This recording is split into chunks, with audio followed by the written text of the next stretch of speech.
ఎప్పుడైతే ఆదాము తన జీవితంలో తినకూడనటువంటి ఆ పండుని తినిన తర్వాత దేవుని ఎదుట నిలబడటానికి సిగ్గుపడ్డాడు.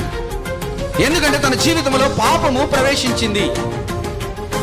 ఎప్పుడైతే పాపము ప్రవేశించిందో దేవుని ఎదుటికి రావటానికి సిగ్గుపడ్డాడు.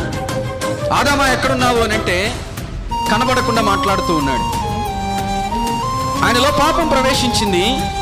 పాపము ఏలుబడి చేయించినటువంటి కారణాన్ని బట్టి దేవుని ఎదుటికి రావటానికి సిగ్గుపడ్డాడు.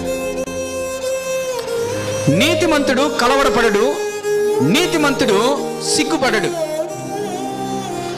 ఇప్పుడు మొట్టమొదటి నీతిని ఇక్కడ రాయించి పెట్టలేదు.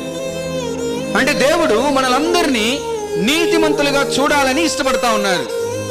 అయితే అది మన నీతిని బట్టి కాదు. కొరింథీయులకు రాసినటువంటి 2వ పత్రిక 5వ అధ్యాయము 21వ వచనం గాని గమనించినట్లయితే, మనం ఆయన యందు దేవుని నీతి అగునట్లు, చాలండి, మనం ఆయన యందు దేవుని నీతి. ఆ నీతి మనల్ని బట్టి కాదు, మన క్రియలను బట్టి కాదు, మన విశ్వాసమును బట్టి కాదు, మన జీవితమును బట్టి కాదు. దేని బట్టి ఆ నీతి వస్తుంది అని అంటే మనం ఆయన యందు దేవుని నీతి.